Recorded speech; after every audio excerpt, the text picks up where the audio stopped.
प्रधानमंत्री नरेंद्र मोदी ने कर्नाटक के राजीव गांधी स्वास्थ्य विज्ञान विश्वविद्यालय के रजत जयंती समारोह को किया संबोधित। कोविड-19 के खिलाफ भारतीय चिकित्सकों के अति विशिष्ट कार्य की सराहना की।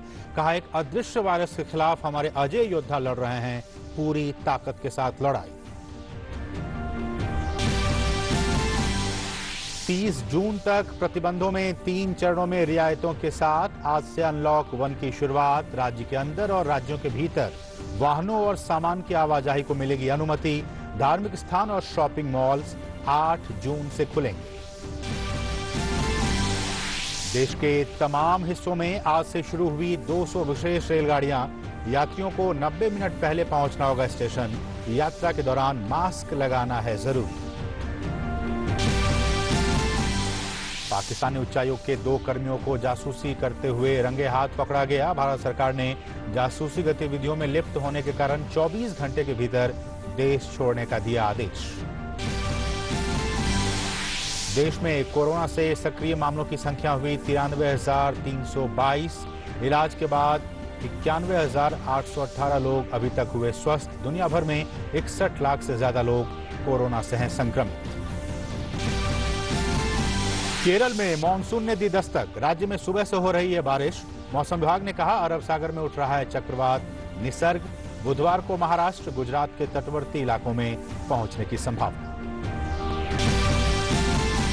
एक अफ्रीकी अमेरिकी नागरिक की पुलिस हिरासत में मौत के बाद अमेरिका के करीब 40 शहरों में भारी विरोध प्रदर्शन। न्यूयॉर्क, शिकागो, फिलाडेल्फिया और लॉस एंजल्स में पुलिस की प्रदर्शनकारियों के साथ हिंसक झड़प। नमस्कार, डीडी न्यूज में आप सभी का स्वागत है। मैं हूं असीम मिश्रा। प्रधानमंत्री नरेंद्र मोदी ने आज राजीव गांधी विश्वविद्यालय के 25वें स्थापना दिवस समारोह का उद्घाटन किया। समारोह को संबोधित करते हुए प्रधानमंत्री ने कहा कि विश्वविद्यालय आने वाले समय में नई ऊंचाइयों को छुएगा। पीएम मोदी ने अपने संबोधन में कहा कि दूसरे विश्व युद्ध के बाद आज सबसे बड़ा संकट हम सबके सामने है। पीएम ने कहा कि वायरस एक अदृश्य दुश्मन हो सकता है, लेकिन हमारे योद्धा चिकित्सा कार्यकर्ता अजेय हैं। अदृश्य बनाम अजेय की इस लड़ाई में हमारे चिकित्सा कार्यकर्ताओं की जीत सुनिश्चित है।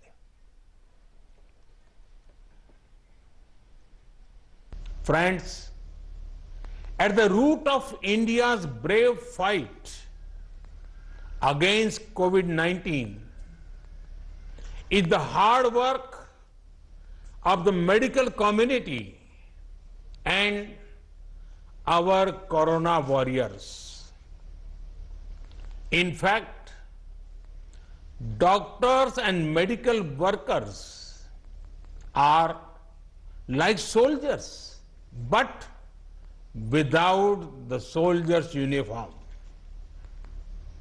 The virus may be an invisible enemy, but our corona warriors, medical workers are invincible. In the battle of invisible versus invincible, our medical workers are sure to win.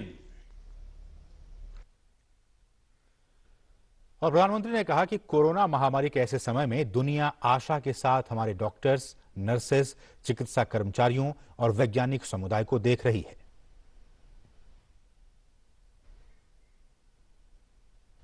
Today, the world is facing one of the biggest crises since the 2 world wars.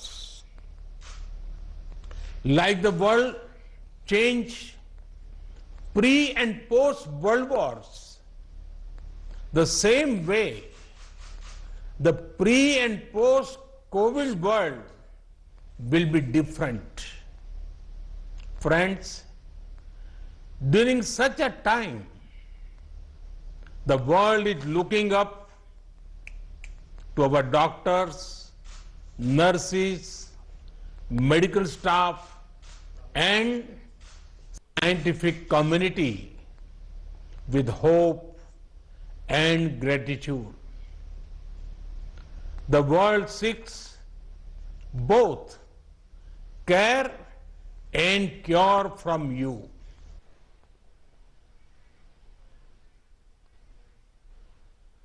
और PM Modi ने कहा कि पिछले 6 साल में सरकार ने देश में चिकित्सा क्षेत्र में कई अहम कदम उठाए हैं। मेडिकल सामग्रियों की सप्लाई साइड में काफी सुधार हुआ है। मेडिकल काउंसिल इंडिया के स्थान पर मेडिकल कमीशन आया। यही नहीं, पिछले 5 साल में 22 नए एम्स भी खुले हैं। पीएम मोदी ने कहा कि आयुष्मान भारत योजना से 2 साल से कम समय में 1 करोड़ लाभार्थी हो चुके हैं। Ayushman Bharat, the world's largest healthcare scheme, belongs to India. In less than 2 years, 1 crore people have benefited from this Ayushman Bharat scheme.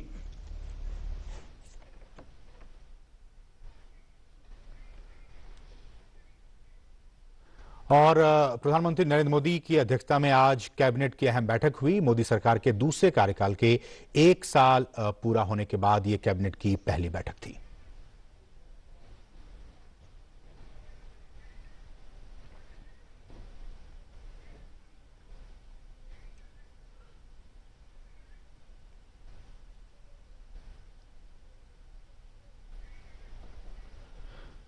और राज्यों और केंद्र शासित प्रदेशों में निर्धारित नियंत्रण क्षेत्र को छोड़कर देश के अन्य क्षेत्रों में आज अनलॉक 1 का पहला चरण शुरू हो गया है।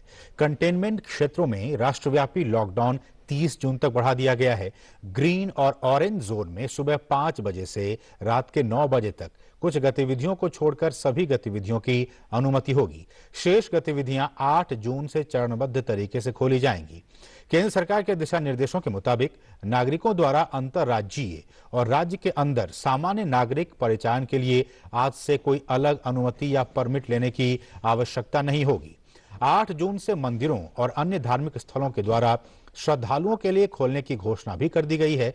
होटल, रेस्टोरेंट, आतिथ्य सेवाएं और शॉपिंग मॉल भी 8 जून से खुल सकेंगे। अंतर्राष्ट्रीय विमान सेवा, metro, rail, cinema hall, gymnasium, swimming pool, मनोरंजन पार्क, थिएटर, बार, ऑडिटोरियम और धार्मिक सहित अन्य सभी बड़ी सभाएं देश भर में अग्रिम आदेश तक बंद रहेंगी, यानी निषिद्ध रहेंगी।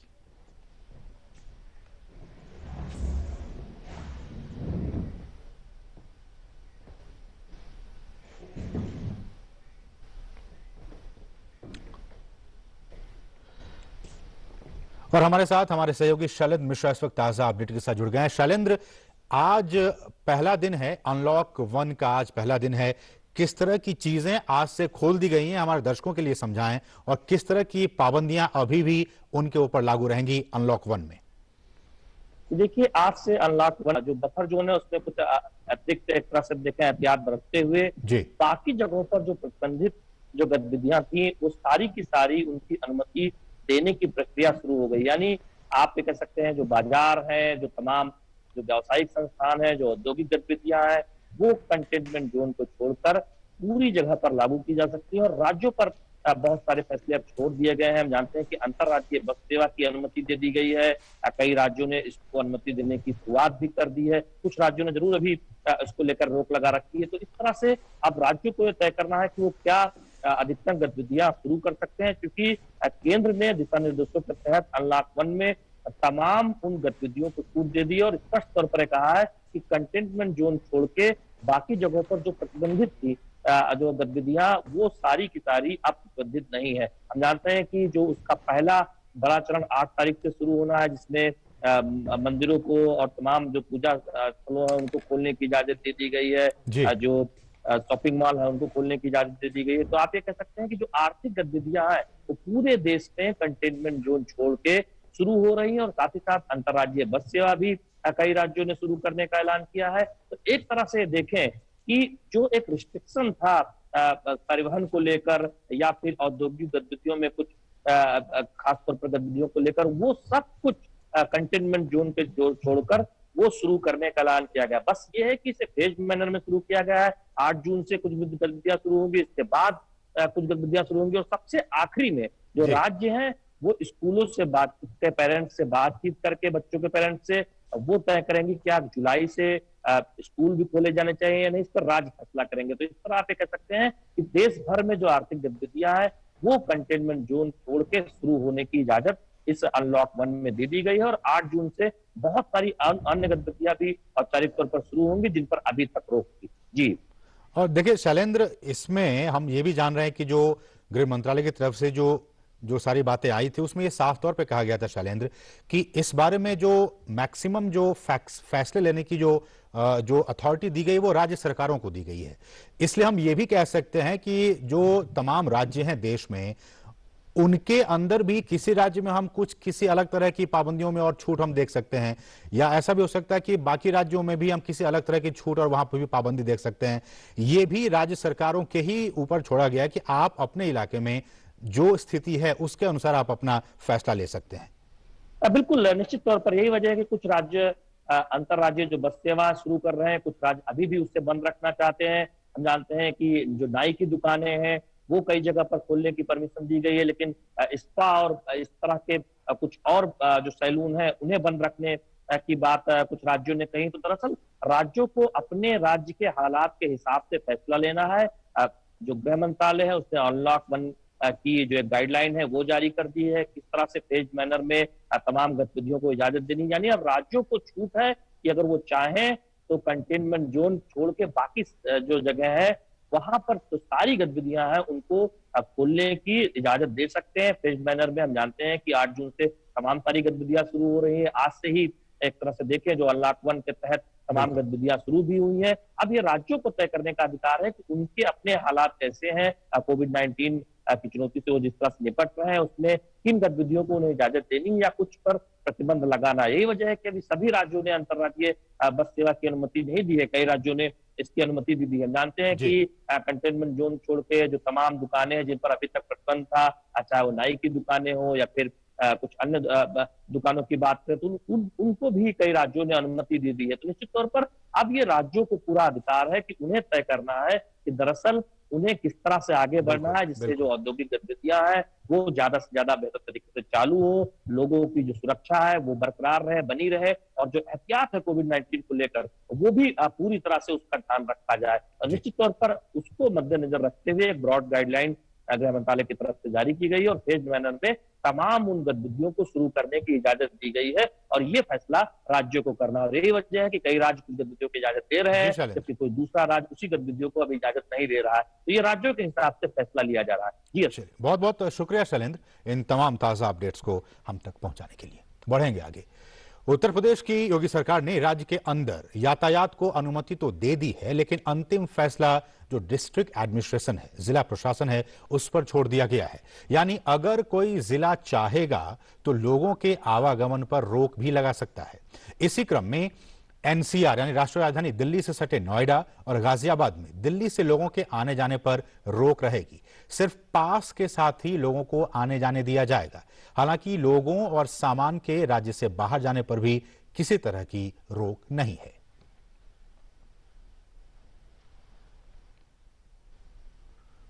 और देखिए, लोगों और सामान के राज्य से बाहर जाने पर किसी तरह की रोक यूपी में फिलहाल नहीं है।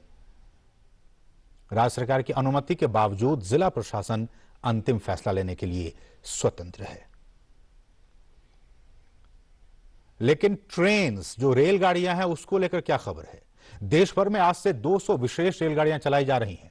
ये रेल सेवा श्रमिक स्पेशल और 30 वातानुकूलित विशेष रेलगाड़ियों के अतिरिक्त हैं। इन रेलगाड़ियों में वातानुकूलित और सामान्य श्रेणी दोनों के लिए आरक्षित टिकट उपलब्ध होंगी।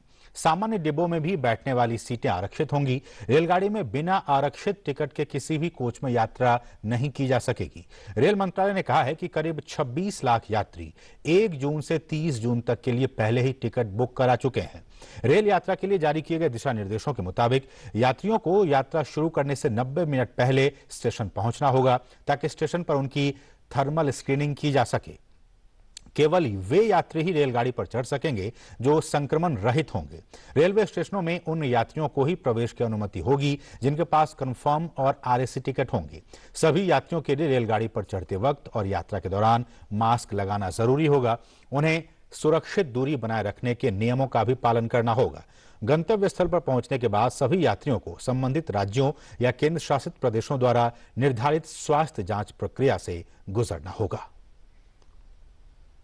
और तमिलनाडु की बात करें तो तमिलनाडु में लॉकडाउन के नियमों में और अधिक ढील मिलने के साथ ही राज्य के अधिकांश हिस्सों में आज से सार्वजनिक बस परिवहन फिर से शुरू हो गया है। इसके लिए राज्य के 37 जिलों को 8 जोन में बांटा गया है। हालांकि ग्रेटर चेन्नई, चेंगलपेट, कांचीपुरम और तिरुवल्लुर जिलों में सार्वजनिक परिवहन पर प्रतिबंध जारी रहेगा। लोग अब ई पास के बिना एक जोन से दूसरे जोन में यात्रा कर सकेंगे। राज्य में अभी लगभग 50% बसों का संचालन किया जा रहा है। सोशल डिस्टेंसिंग को बनाए रखने के लिए बसों में केवल 60% सीटों का ही उपयोग किया जा रहा है। बस के किराए में कोई बदलाव नहीं किया गया है। यात्री नकद में भी टिकट खरीद सकते हैं। बस में सभी को फेस मास्क पहनना जरूरी होगा। इसके साथ ही गंतव्य तक पहुंचने के बाद बसों को सैनिटाइज किया जाएगा। हालांकि बसों के अंतरराज्यीय और इंटर जोन आवागमन पर लगा प्रतिबंध अब भी जारी रहेगा। कोरोना वायरस महामारी के बीच विदेशों में फंसे भारतीयों को वापस लाने के लिए भारतीय नौसेना आज से ऑपरेशन समुद्र सेतु के अगले चरण की शुरुआत करने जा रही है। इस चरण में भारतीय नौसेना का आईएनएस जलाश्व श्रीलंका की राजधानी कोलंबस से 700 भारतीयों को तूतीकोरिन यानी तमिलनाडु लेकर आएगा। इसके बाद 700 अन्य भारतीयों को मालदीव की राजधानी माले से तूतीकोरिन लाया जाएगा। ऑपरेशन के पिछले चरण में नौसेना पहले ही 1488 भारतीय नागरिकों को माले से कोच्चि ला चुकी है। श्रीलंका और मालदीव में भारतीय मिशन उन भारतीय नागरिकों की लिस्ट तैयार कर रहा है जिन्हें स्वदेश लाया जाएगा। और मिशन सागर के तहत भारतीय नौसेना के जहाज केसरी ने कोमोरोस में पोर्ट ऑफ मोरोनी में प्रवेश किया। इस कठिन वक्त में भारत सरकार कोविड-19 महामारी से जूझ रहे मित्र देशों को सहायता प्रदान कर रही है और इसी के तहत आईएनएस केसरी कोमोरोस के लोगों के लिए कोविड-19 से निपटने के लिए आवश्यक दवाओं की खेप ले जा रहा है। जहाज के साथ 14 सदस्यीय विशेषज्ञ चिकित्सकों का दल भी भेजा गया है, जिसमें भारतीय नौसेना के डॉक्टर और पैरामेडिक्स शामिल हैं, जो कोविड-19 और डेंगू बुखार से निपटने में सहायता करेंगे। आज भारत द्वारा कोमोरोस को दवाएं को एक आधिकारिक समारोह में आयोजित किया गया। इस अभियान को विदेश मंत्रालय और भारत सरकार की अन्य एजेंसियों के साथ घनिष्ठ समन्वय से आगे बढ़ाया जा रहा है। देश में कोविड-19 के खिलाफ जंग जारी है और केंद्र सरकार इस महामारी से बचाव के लिए हर संभव प्रयास कर रही है। स्वास्थ्य मंत्रालय के ताजा आंकड़ों के मुताबिक कोरोना के मरीजों के ठीक होने की दर में भी उल्लेखनीय वृद्धि दर्ज की गई है। देश में सक्रिय मरीजों की संख्या 93,322 हो गई है। वहीं 91,818 मरीज इस महामारी से ठीक हो चुके हैं। कोरोना के कारण मरने वालों की कुल संख्या 5,394 हो गई है। और वंदे भारत मिशन के तहत विदेशों में फंसे भारतीयों की स्वदेश वापसी भी जारी है। मॉस्को से 155 यात्रियों को लेकर एयर इंडिया का विमान आज केरल के कन्नूर अंतर्राष्ट्रीय हवाई अड्डे पर पहुंचेगा। कन्नौर हवाई अड्डे पर कल दुबई से 186 भारतीयों की वतन वापसी हुई थी। वहीं टोक्यो से 239 भारतीयों ने स्वदेश के लिए उड़ान भरी। बांग्लादेश में फंसे 169 भारतीय नागरिकों को लेकर आज दोपहर में विशेष विमान ढाका से कोलकाता के लिए उड़ान भरेगा। दुबई से एयर इंडिया का विमान 150 यात्रियों के साथ बिहार के गया के लिए आज सुबह रवाना हुआ। इस विमान में सवार यात्रियों में एक नवजात बच्चा यानी शिशु भी शामिल है। दिल्ली पुलिस की विशेष शाखा और इंटेलिजेंस ब्यूरो यानी आईबी पाकिस्तानी उच्चायोग के 2 अधिकारियों और उनके एक ड्राइवर को जासूसी करते पकड़ा है। भारत सरकार ने इन सभी को जासूसी गतिविधियों में लिप्त होने के कारण 24 घंटे के अंदर देश छोड़ने का आदेश जारी किया है। ये दोनों अधिकारी उच्चायोग में वीजा सहायक के पद पर तैनात थे। भारत ने पाकिस्तान को आपत्ति पत्र भी जारी कर दिया है।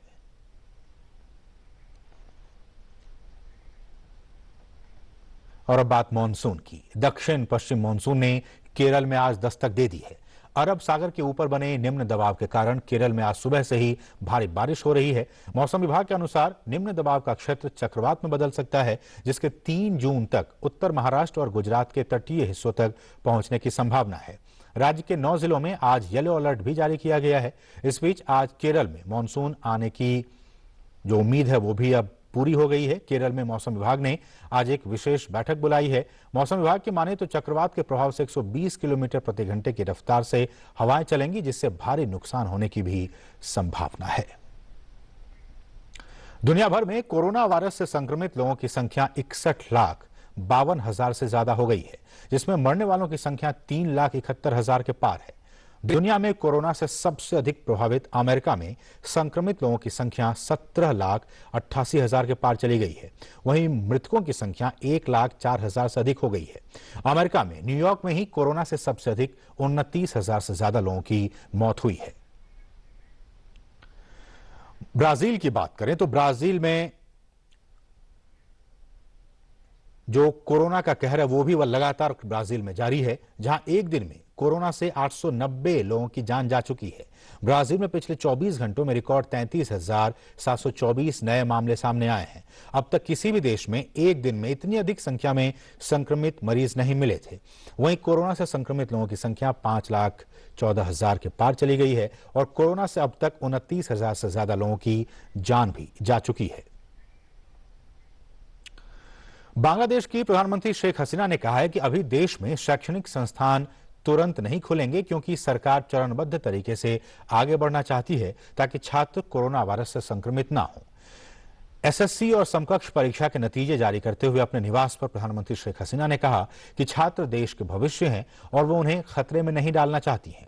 उन्होंने घोषणा की कि देश में हालात सुधरने के साथ ही शैक्षणिक संस्थान धीरे धीरे खोले जाएंगे। शेख हसीना ने बैंकिंग क्षेत्र के लिए लोगों द्वारा लिए गए ऋण पर ब्याज को आंशिक रूप से ऑफसेट करने के लिए टीके 2,000 करोड़ की सब्सिडी की भी घोषणा की। इस बीच कल बांग्लादेश में दुकानें और कार्यालय खुल गए। सरकार द्वारा लगाए गए कुछ प्रतिबंध के साथ रेल सेवाओं और घाटों का भी सीमित पैमाने पर संचालन शुरू हो गया। सार्वजनिक बसों का संचालन आज से शुरू हो जाएगा। हालांकि बांग्लादेश रोड ट्रांसपोर्ट अथॉरिटी द्वारा रविवार को जारी किए गए सर्कुलर के मुताबिक उबर, पट्टाओ और शो जैसी राइड शेयरिंग सेवाएं अगले आदेश तक बंद रहेंगी। और आप देखते हैं कि नेपाल में क्या कुछ ताजा अपडेट है। नेपाल में कोविड-19 से 2 और लोगों की मौत हो गई है। स्वास्थ्य और जनसंख्या मंत्रालय के मुताबिक इस महामारी की चपेट में आने से बजुरा जिले की 2 साल की बच्ची की मौत हो गई है। नेपाल में कोविड-19 से मरने वालों की में सबसे कम उम्र की ये पीड़िता थी। स्वास्थ्य मंत्रालय ने बताया कि 35 वर्षीय जिस दूसरे मरीज की संक्रमण से मौत हुई है वो दलेख जिले में पृथकवास में रह रहा था। नेपाल में रविवार को कोरोना वायरस से संक्रमण के 166 नए मामले सामने आने के बाद संक्रमितों की संख्या 1,567 हो गई है। इस महामारी से 8 लोगों की मौत हो चुकी है। पूरे देश में कोविड-19 के मामले तेजी से फैल रहे हैं। पिछले एक सप्ताह में 950 लोग इस वायरस से संक्रमित हुए हैं। नेपाल में अभी तक 1,339 सक्रिय मामले हैं। हालांकि 220 लोग उपचार के बाद ठीक भी हुए हैं। इस बीच नेपाल सरकार ने कोरोना वायरस से संक्रमण के मामलों में वृद्धि के बीच राष्ट्रव्यापी लॉकडाउन की अवधि 14 जून तक बढ़ा दी है। सरकार ने 30 जून तक सभी घरेलू और अंतर्राष्ट्रीय उड़ानों का परिचालन स्थगित रखने का भी फैसला किया है। अमेरिका के मिनेपोलिस शहर में पुलिस हिरासत में अश्वेत जॉर्ज फ्लॉयड की मौत के बाद करीब 40 शहरों में प्रदर्शन हो रहे हैं। कई शहरों में पुलिस और प्रदर्शनकारी में झड़प हुई है। लॉस एंजल्स, फिलाडेल्फिया, अटलांटा समेत 16 राज्यों के 25 शहरों में कर्फ्यू लगा दिया गया है। हालांकि राष्ट्रपति ट्रंप ने प्रदर्शनकारियों को ऐसा नहीं करने की सख्त चेतावनी दी है। दरअसल व्हाइट हाउस के बाहर प्रदर्शनकारियों को काबू में करने के लिए पुलिस ने आंसू गैस के गोले छोड़े। जानकारी के मुताबिक अभी तक पूरे अमेरिका में करीब 1,500 प्रदर्शनकारियों को गिरफ्तार किया गया है। प्रदर्शन के दौरान कुछ शहरों में पुलिसकर्मी भी घायल हुए हैं।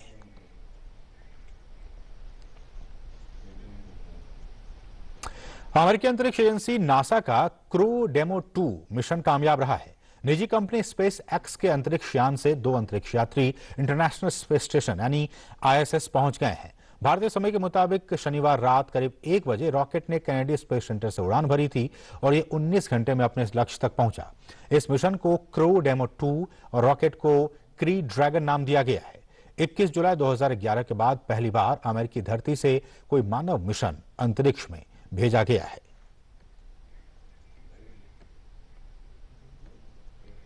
तो इस बुलेटिन में फिलहाल इतना ही। हमें दीजिए अनुमति। नमस्कार।